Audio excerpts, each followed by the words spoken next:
ಎಲ್ಲಾ ಗೃಹಲಕ್ಷ್ಮಿಯರಿಗೂ 4,000 ರೂಪಾಯಿ ಹಣ ಜಮೆ ಆಗ್ತಾ ಇದೆ. ಹೌದು, ಪ್ರತಿಯೊಬ್ಬರು ಗೃಹಲಕ್ಷ್ಮಿಯರು ಈ ವಿಡಿಯೋನ ಪೂರ್ತಿಯಾಗಿ ನೋಡಿ. ಬಾಕಿ ಕಂತು ಹಣ ಬಿಡುಗಡೆ ಬಗ್ಗೆ ಭರ್ಜರಿ ಗುಡ್ ನ್ಯೂಸ್ ಕೂಡ ಸದ್ಯಕ್ಕೆ ಬಂದಿರುವಂತದ್ದು. ವೀಕ್ಷಕರೇ, ನಿಮ್ಮ ಹತ್ತಿರನೂ ಕೂಡ ರೇಷನ್ ಕಾರ್ಡ್ ಇದ್ರೆ, ನೀವು ಗೃಹಲಕ್ಷ್ಮಿ ಫಲಾನುಭವಿಗಳಾಗಿದ್ರೆ ನಿಮಗೂ ಕೂಡ ದೊಡ್ಡ ಇಂಪಾರ್ಟೆಂಟ್ ಅಪ್ಡೇಟ್ ಬಂದಿದೆ.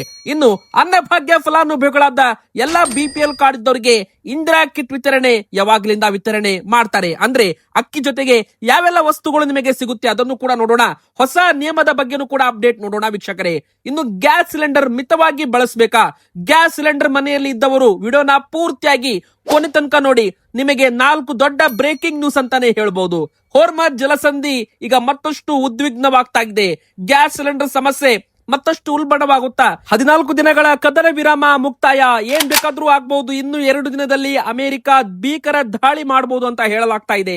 ಇನ್ನು ವೀಕ್ಷಕರೇ, ಕರ್ನಾಟಕ ರಾಜ್ಯಾದ್ಯಂತ ಬೆಂಕಿ ಬಿಸಿಲು ಚಂಡಾಗ್ತಾ ಇದೆ. ಉತ್ತರ ಕರ್ನಾಟಕದ ಭಾಗದ ಈ ಜಿಲ್ಲೆಗಳಿಗೆ ಅಲರ್ಟ್ ಕೂಡ ಕೊಡಲಾಗಿದೆ ವೀಕ್ಷಕರೇ. ಅಷ್ಟು ಮಾತ್ರವಲ್ಲದೆ ಈ ಜಿಲ್ಲೆಯ ಜನರು ಸ್ವಲ್ಪ ಹುಷಾರಾಗಿರ್ಬೇಕು, ಎಚ್ಚರವಾಗಿರ್ಬೇಕು ಅಂತ ಆರೋಗ್ಯ ಇಲಾಖೆ ಕೂಡ ಹೇಳಿರುವಂತದ್ದು. ಅದರ ಬಗ್ಗೆನೂ ಅಪ್ಡೇಟ್ ನೋಡ್ತಾ ಹೋಗೋಣ. ಮತ್ತೊಂದು ಕಡೆಗೆ 33 ಪ್ರಶ್ನೆ ಕೇಳಲು ಇವತ್ತಿನಿಂದಲೇ ನಿಮ್ಮ ಮನೆಗೆ ಅಧಿಕಾರಿಗಳು ಬರಲಿದ್ದಾರೆ. ಹಾಗಾದ್ರೆ ಜನಗಣತಿಗೆ 33 ಪ್ರಶ್ನೆಗಳು, ಏನೆಲ್ಲ ಪ್ರಶ್ನೆಗಳನ್ನ ಕೇಳ್ತಾರೆ, ಆ ಪ್ರಶ್ನೆಗಳಿಗೆ ಉತ್ತರ ರೆಡಿ ಇಟ್ಕೊಳ್ಳಿ. ಆ 33 ಪ್ರಶ್ನೆಗಳ ಪಟ್ಟಿ ಕೂಡ ನಾವು ನಿಮಗೆ ಈ ವಿಡಿಯೋದಲ್ಲಿ ಮಾಹಿತಿಯನ್ನ ಕೊಟ್ಟಿರುವಂತದ್ದು ವೀಕ್ಷಕರೇ. ಪ್ರತಿಯೊಂದನ್ನು ಕೂಡ ಡೀಟೇಲ್ ಆಗಿ ನೀವು ಮಾಹಿತಿ ತಿಳಿದುಕೊಳ್ಳಿ. ಈ ವಿಡಿಯೋಗೆ ಬೇಗನೆ ಪ್ರತಿಯೊಬ್ರು ಗೃಹಲಕ್ಷ್ಮಿಯರು ರೇಷನ್ ಕಾರ್ಡ್ ಇದ್ದವರು ಲೈಕ್ ಮಾಡಿ. ಎದಕ್ಕಂದ್ರೆ ನಿಮಗೆ ಬಂಪರ್ ಗುಡ್ ನ್ಯೂಸ್ ಇವತ್ತು ಬಂದಿದೆ. ಇನ್ನು ಎರಡನೇದಾಗಿ ಪ್ರತಿಯೊಬ್ರು ಕೂಡ ಕಮೆಂಟ್ ಮಾಡಿ. ನಿಮಗೂ ಕೂಡ 29ನೇ ಕಂತು ಹಣ ಜಮೆ ಆಗಿದೆಯಾ? ನಮ್ಮ ಪ್ರಶ್ನೆಗೆ ಉತ್ತರ ದಯವಿಟ್ಟು ಕಮೆಂಟ್ ಮೂಲಕ ರಿಪ್ಲೈ ಮಾಡಿ. ನಿಮ್ಮ ಒಂದು ಕಮೆಂಟ್ ಇಂದ ಎಲ್ಲಾ ಒಂದು ಜನರಿಗೆ, ಸಾವಿರಾರು ಜನರಿಗೆ ತುಂಬಾ ಸಹಾಯವಾಗುತ್ತೆ ಅಂತಾನೆ ಹೇಳ್ಬಹುದು ವೀಕ್ಷಕರೇ. ಇಲ್ಲಿವರೆಗೂ 28ನೇ ಕಂತು ಗೃಹಲಕ್ಷ್ಮಿ ಹಣ ಪ್ರತಿಯೊಬ್ಬರಿಗೂ ಕೂಡ ಬಂದಿದೆ. ನಿಮಗೂ ಕೂಡ 28ನೇ ಕಂತು ಅಂದ್ರೆ 28ನೇ ಕಂತು ಅಂದ್ರೆ ಒಟ್ಟು 56,000 ರೂಪಾಯಿ ಹಣ ನಿಮ್ಮ ಅಕೌಂಟ್ಗೆ ಗೃಹಲಕ್ಷ್ಮಿ ಯೋಜನೆ ಮೂಲಕ ಬಂದಿದೆ ಅಂತ ನಾವು ತಿಳ್ಕೊಂಡಿದ್ದೇವೆ. ಇನ್ನು 29ನೇ ಕಂತು ಹಣ ಬರೋದು ಬಾಕಿ ಇದೆ ಅಂತಾನು ಕೂಡ ಇಲ್ಲಿ ಹೇಳಲಾಗ್ತಾ ಇದೆ ವೀಕ್ಷಕರೇ. ಆದ್ರೆ ಇಲ್ಲಿ ನೋಡಿ, ಕೆಲವೊಂದು ಅಕೌಂಟ್ಗೆ 29ನೇ ಕಂತು ಹಣ ಈಗಾಗಲೇ ಜಮೆ ಆಗಿದೆ ಅಂತಾನು ಕೂಡ ಹೇಳಲಾಗ್ತಾ ಇದೆ ವೀಕ್ಷಕರೇ. ಹೌದು, 29ನೇ ಕಂತು ಹಣ ಕೆಲವು ಅಕೌಂಟ್ಗೆ ಬಂದಿದೆ, ಕೆಲವು ಅಕೌಂಟ್ಗೆ ಬಂದಿಲ್ಲ ವೀಕ್ಷಕರೇ. ಹಣ ಬಂದವ್ರಿಗಂತೂ ಏನು ಚಿಂತೆ ಇಲ್ಲ. ಹಣ ಬರದೇ ಇದ್ದವರಿಗೆ ಚಿಂತೆ, ಯಾವಾಗ ಬರುತ್ತೆ ಅಂತ.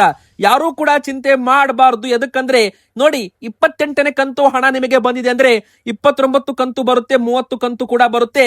ಸ್ವಲ್ಪ 1 ವಾರ ತಡ ಆಗ್ಬಹುದು ಹೊರತು ನಿಮ್ಮ ಅಕೌಂಟ್ಗೆ ಹಣ ಬಂದೇ ಬರುತ್ತೆ ವೀಕ್ಷಕರೇ. ಯಾವಾಗ್ಲೂ ಕೂಡ ನೀವು ಅವಸರ ಪಡಬಾರದು, ಸ್ವಲ್ಪ ತಾಳ್ಮೆಯಿಂದ ವೇಟ್ ಮಾಡಬೇಕು ವೀಕ್ಷಕರೇ. ತುಂಬಾ ಜನ ಏನ್ ಮಾಡ್ತಾರಂದ್ರೆ, ಏನೋ ಆಗಿದೆ, ಬ್ಯಾಂಕ್ ಅಕೌಂಟ್ ಏನೋ ಆಗಿದೆ ಅಂತ ಬ್ಯಾಂಕ್ಗೆ ಹೋಗ್ತಾರೆ, ಚೆಕ್ ಮಾಡ್ತಾರೆ.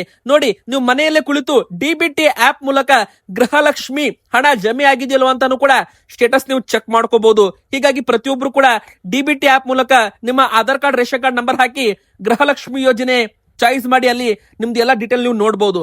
ಈಗ ನೋಡಿ ವೀಕ್ಷಕರೇ, ಹಣದ ಬಗ್ಗೆ ಹೇಳೋದಾದ್ರೆ ಬಾಕಿ ಕಂತು ಹಣ ಬಿಡುಗಡೆ ಆಗ್ತಾ ಇದೆ. ಹೌದು, ಪ್ರತಿ ತಿಂಗಳು ಇನ್ಮುಂದೆ 1 ಕಂತು ಹಣ ಅಂತೂ ಬಿಡುಗಡೆ ಆಗೋದು ಬಹುತೇಕ ಫಿಕ್ಸ್ ಅಂತಾನೆ ಹೇಳ್ಬಹುದು. ಯಾಕಂದ್ರೆ ಮುಖ್ಯಮಂತ್ರಿ ಸಿದ್ದರಾಮಯ್ಯನವರು ಮೊನ್ನೆ ತಾನೇ ಬಜೆಟ್ ನಲ್ಲಿ 28,608 ಕೋಟಿ ರೂಪಾಯಿ ಹಣವನ್ನ ಗೃಹಲಕ್ಷ್ಮಿ ಯೋಜನೆಗೆ ಅಂತ ಮೀಸಲಿಟ್ಟಿದ್ದಾರೆ ಈ ವರ್ಷ. ಹೀಗಾಗಿ ಪ್ರತಿ ಅಕೌಂಟ್ಗೂ ಕೂಡ 2,000 ರೂಪಾಯಿ ಬರುತ್ತೆ. ಪ್ರತಿ ತಿಂಗಳು ಇನ್ಮುಂದೆ ಯಾವುದೇ ಅಡಚಣೆ ಇಲ್ಲದೆ 2,000 ರೂಪಾಯಿ ಹಣ ಹಾಕ್ತಿವಿ ಅಂತ ಸಚಿವೆ ಲಕ್ಷ್ಮೀ ಹೆಬ್ಬಾಳ್ಕರ್ ಮೇಡಮ್ ಅವರು ಹೇಳಿಕೆಯನ್ನು ಕೂಡ ಕೊಟ್ಟಿರುವಂತದ್ದು, ಒಂದು ಭರವಸೆ ಕೂಡ ಕೊಟ್ಟಿದ್ದಾರೆ ವೀಕ್ಷಕರೇ. ಈಗ ಬಾಕಿ ಕಂತು ಹಣ ಕೂಡ ಜಮೆ ಆಗ್ತಾ ಇದೆ. 28 ಕಂತು ಮೊನ್ನೆ ಜಮೆ ಆಗಿತ್ತು. ಈಗ 29ನೇ ಕಂತು ಹಣ ಕೂಡ ಜಮೆ ಆಗಿದೆ ವೀಕ್ಷಕರೇ. ಏಪ್ರಿಲ್ ತಿಂಗಳಲ್ಲಿ ಕೆಲವೊಬ್ಬರಿಗೆ 4,000 ರೂಪಾಯಿವರೆಗೂ ಹಣ ಜಮೆ ಆಗಿದೆ. 2 ಕಂತು ಹಣ ಏಪ್ರಿಲ್ ತಿಂಗಳಲ್ಲಿ ಜಮೆ ಆಗಿದೆ ಅಂತಾನು ಕೂಡ ಹೇಳಲಾಗಿದೆ ವೀಕ್ಷಕರೇ. ಆದ್ರೆ ಅಧಿಕೃತವಾಗಿ ಅಪ್ಡೇಟ್ ಇನ್ನೂ ಕೂಡ ಸಿಕ್ಕಿಲ್ಲ.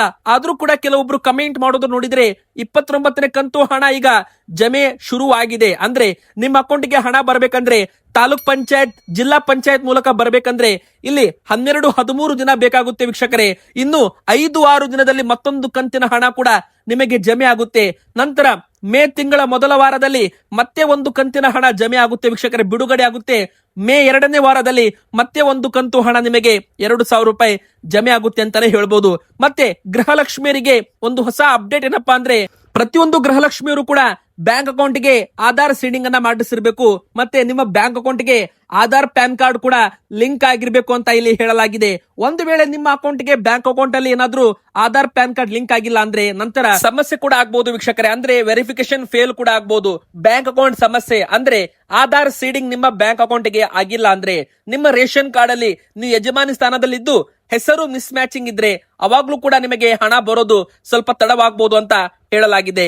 ಈಗ ಬನ್ನಿ ಎರಡನೇ ದೊಡ್ಡ ಬ್ರೇಕಿಂಗ್ ನ್ಯೂಸ್. ಸೂರ್ಯನ ಬಿಸಿಲಿಗೆ ದಿನೇ ದಿನೇ ಕಾದ ಕೆಂಡವಾಗ್ತಾ ಇದೆ ಕರ್ನಾಟಕ. ಉತ್ತರ ಕರ್ನಾಟಕದಲ್ಲಿ ಜನರು ಸ್ವಲ್ಪ ಹುಷಾರಾಗಿರ್ಬೇಕು ಅಂತ ಹೇಳಲಾಗ್ತಾ ಇದೆ. ವೃದ್ಧರು, ಗರ್ಭಿಣಿಯರು, ನವಜಾತ ಶಿಶುಗಳು, ಚಿಕ್ಕ ಮಕ್ಕಳು ಈ ಬಿಸಿಲಿನ ಬೇಗೆಗೆ ಹೈರಾಣಾಗಿ ಹೋಗ್ತಾ ಇದ್ದಾರೆ. ಹೌದು, ಇದರ ಬೆನ್ನಲ್ಲೇ ಈಗ ಆರೋಗ್ಯ ಇಲಾಖೆಯಿಂದ ಮಾರ್ಗಸೂಚಿ ಕೂಡ ಬಿಡುಗಡೆ ಮಾಡಲಾಗಿದೆ. ಆದ್ರೆ ಜನರು ಇದನ್ನ ಪಾಲಿಸ್ತಾರಾ ಇಲ್ವಾ ಕಾದು ನೋಡ್ಬೇಕು. ಆದಷ್ಟು ಮಧ್ಯಾಹ್ನದ ರಣ ಬಿಸಿಲಿಗೆ ಹೊರ ಹೋಗದಂತೆ ಸೂಚನೆಯನ್ನ ಕೊಡಲಾಗಿದೆ ವೀಕ್ಷಕರೇ. ಆದಷ್ಟು ಹೆಚ್ಚು ನೀರು ಸೇವನೆ ಮಾಡಬೇಕು ಅಂತ ಸಾರ್ವಜನಿಕರಿಗೆ ಸಲಹೆಯನ್ನ ಕೊಡಲಾಗಿದೆ. ಜನರು ತಿಳಿ ಬಣ್ಣದ ಕಾಟನ್ ಬಟ್ಟೆಯನ್ನ ಧರಿಸಬೇಕು ಅಂತಾನು ಕೂಡ ಸಲಹೆ ಕೊಟ್ಟಿದ್ದಾರೆ ವೀಕ್ಷಕರೇ. ಇನ್ನು ಮಧ್ಯಾಹ್ನದ 11 ಗಂಟೆ ಒಳಗಡೆ ನಿಮ್ದು ಕೆಲಸ ಏನಿದ್ರು ಕೂಡ ಮುಗಿಸ್ಕೋಬೇಕಾಗುತ್ತೆ. ನಂತರ ಸಂಜೆ 4 ಗಂಟೆ ನಂತರ ನೀವು ಆರಾಮವಾಗಿ ನಿಮ್ಮ ಕೆಲಸವನ್ನ ಮುಗಿಸ್ಕೋಬಹುದು. ಈ ಒಂದು ಮಿಡಲಲ್ಲಿ ಅಂದ್ರೆ ಮಧ್ಯಾಹ್ನ 11ರಿಂದ 4 ಗಂಟೆವರೆಗೂ ಬಿಸಿಲಿನ ಶಾಖ ಕರ್ನಾಟಕದಲ್ಲಿ ಜಾಸ್ತಿ ಆಗಲಿದೆ ಅಂತೆ. ಸ್ಪೆಷಲಿ ಯಾವೆಲ್ಲ ಜಿಲ್ಲೆಗಳಲ್ಲಿ ಹೆಚ್ಚು ಬಿಸಿಲು ಇರಲಿದೆ ಅಂದ್ರೆ ಉತ್ತರ ಕರ್ನಾಟಕದ ಭಾಗವಾದ ಯಾದಗಿರಿ, ಕಲಬುರಗಿ, ರಾಯಚೂರು, ಬೀದರ್, ಬಾಗಲಕೋಟೆ, ಬೆಳಗಾವಿ, ಹುಬ್ಬಳ್ಳಿ, ಧಾರವಾಡ, ಗದಗ, ಉತ್ತರ ಕನ್ನಡ, ದಕ್ಷಿಣ ಕನ್ನಡ, ಉಡುಪಿ, ಕರಾವಳಿ ಭಾಗದಲ್ಲೂ ಕೂಡ ಬಿಸಿಲಿನ ಪ್ರಮಾಣ ಜಾಸ್ತಿ ಆಗ್ತಾ ಇದೆ. ಮುಂದಿನ 1 ವಾರಗಳವರೆಗೂ ಜನರು ಹೊರಗಡೆ ಹೋಗುವಾಗ ಮಧ್ಯಾಹ್ನ 12ರಿಂದ 4 ಗಂಟೆವರೆಗೂ ಛತ್ರಿ, ಟೋಪಿಗಳನ್ನು ಧರಿಸಬೇಕು. ಆದಷ್ಟು ಈ ಒಂದು ಸಮಯದಲ್ಲಿ ಅಂದ್ರೆ 12ರಿಂದ 4 ಗಂಟೆವರೆಗೂ ಮನೆ ಒಳಗೆ ನೀವು ಸೆಲ್ಫ್ ಲಾಕ್ ಡೌನ್ ಆದ್ರೆ ತುಂಬಾನೇ ಒಳ್ಳೇದು ಅಂತಾನು ಕೂಡ ಇಲ್ಲಿ ಹೇಳಲಾಗ್ತಾ ಇದೆ. ಆದ್ರೆ ಜನರು ಇದನ್ನ ಪಾಲಿಸ್ತಾರೋ ಇಲ್ವೋ ಗೊತ್ತಿಲ್ಲ. ಆದ್ರೂ ಕೂಡ ನಿಮ್ಮ ಆರೋಗ್ಯದ ಬಗ್ಗೆ ಕಾಳಜಿ ವಹಿಸಿ ವೀಕ್ಷಕರೇ. ಈಗ ಬನ್ನಿ ಎರಡನೇದಾಗಿ ದೊಡ್ಡ ಬ್ರೇಕಿಂಗ್ ನ್ಯೂಸ್ ಏನಂದ್ರೆ ಮತ್ತೆ 33 ಪ್ರಶ್ನೆಗಳನ್ನ ಕೇಳಲು ಮನೆಗೆ ಬರ್ತಾ ಇದ್ದಾರೆ ಜನಗಣತಿ ಮಾಡೋದಕ್ಕೆ. ಹೌದು, ಈಗಾಗಲೇ ನಮ್ಮ ಭಾರತ ದೇಶದ ಜನಗಣತಿ ಮೊದಲನೇ ಹಂತ ಶುರುವಾಗಿದೆ. ಮನೆಗಳ ಪಟ್ಟಿ ಕಾರ್ಯ ಕೂಡ ಪೂರ್ಣವಾಗಿದೆ ವೀಕ್ಷಕರೇ. ಈಗೇನಿದ್ರು ಕೂಡ ಮನೆಗಳಿಗೆ ಅಧಿಕಾರಿಗಳು ಬರ್ತಾರೆ, ನಿಮ್ಮ ಮನೆಗೆ ಬಂದು ಒಟ್ಟು 33 ಪ್ರಶ್ನೆಗಳನ್ನ ಕೇಳಲಿದ್ದಾರೆ. ಯಾವೆಲ್ಲ ಪ್ರಶ್ನೆಗಳನ್ನ ಕೇಳ್ತಾರಂದ್ರೆ ಮೊದಲಿಗೆ ಬಂದು ವಸತಿ ವಿವರಗಳು. ಅಂದ್ರೆ ವಸತಿ ಅಂದ್ರೆ ನೋಡಿ ನಿಮ್ಮ ಕಟ್ಟಡ ಯಾವ ತರ ಇದೆ, RCC ಬಿಲ್ಡಿಂಗ್ ಇದೆಯಾ ಅಥವಾ ಶೆಡ್ ಬಿಲ್ಡಿಂಗ್ ಇದೆಯಾ, ಮತ್ತೆ ನೆಲಕ್ಕೆ ಬಳಸಿರೋ ಟೈಲ್ಸ್ ಗಳ ವಸ್ತು ಯಾವುದು, ಗೋಡೆಗೆ ಬಳಸಿರೋ ವಸ್ತು, ಛಾವಣಿಗೆ ಸ್ಲ್ಯಾಬ್ ಇದೆಯಾ, ತಗಡಿದೆಯಾ, ಅದನ್ನು ಕೂಡ ಚೆಕ್ ಮಾಡ್ತಾರೆ. ಮನೆ ಸಂಖ್ಯೆಯನ್ನು ಕೂಡ ಬರ್ಕೋತಾರೆ.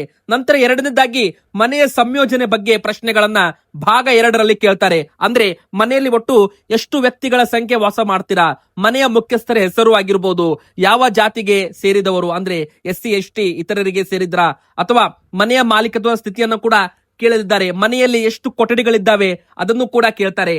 ಮತ್ತೆ ಮೂಲ ಸೌಕರ್ಯಗಳು, ನೈರ್ಮಲ್ಯ ಬಗ್ಗೆ ಅಂದ್ರೆ ಕುಡಿಯುವ ನೀರಿನ ಮುಖ್ಯ ಮೌಲ್ಯ ಯಾವುದು, ಮತ್ತೆ ಬೆಳಕಿನ ಮುಖ್ಯ ಮೂಲ ಅಂದ್ರೆ ಶೌಚಾಲಯದ ಪ್ರಕಾರ ಆಗಿರ್ಬೋದು, ಶೌಚಾಲಯದ ಪ್ರವೇಶ ಬಗ್ಗೆ, ಮತ್ತೆ ತಾಜ್ಯ ನೀರು ಔಟ್ಲೆಟ್ ಬಗ್ಗೆ, ಸ್ನಾನದ ಸೌಲಭ್ಯದ ಬಗ್ಗೆ, ಅಡುಗೆ ಮನೆ LPG PNG ಸಂಪರ್ಕದ ಬಗ್ಗೆ, ಅಡುಗೆಗೆ ಬಳಸುವ ಇಂಧನದ ಬಗ್ಗೆನೂ ಕೂಡ ಕೇಳ್ತಾರೆ.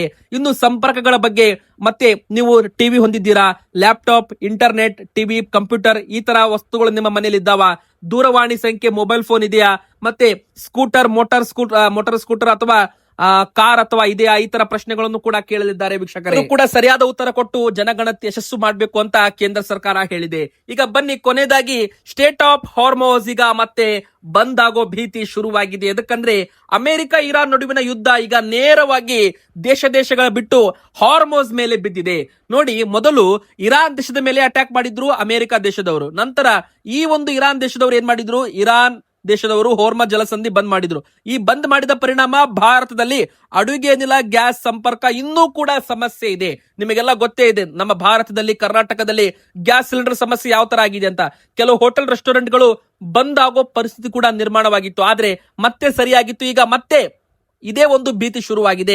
ಮುಂದಿನ ತಿಂಗಳು ಗ್ಯಾಸ್ ಸಿಲಿಂಡರ್ ಸಮಸ್ಯೆ ಮತ್ತಷ್ಟು ಉಲ್ಬಣವಾಗಬಹುದು. ಎದಕ್ಕಂದ್ರೆ ನೋಡಿ, ಈಗ ಇರಾನ್ ದೇಶದವರು ಕೂಡ ಭಾರತದ ಹಡಗುಗಳಿಗೆ ನಿರ್ಬಂಧವನ್ನ ಹೇರ್ತಾ ಇದ್ದಾರಂತೆ. ಮತ್ತೆ ಭಾರತದ ಹಡಗುಗಳ ಮೇಲೆ ಗುಂಡೆಟ್ಟು ಹಾರಿಸಿದ್ದಾರೆ ಅಂತಾನೂ ಕೂಡ ಹೇಳಲಾಗ್ತಾ ಇದೆ ವೀಕ್ಷಕರೇ.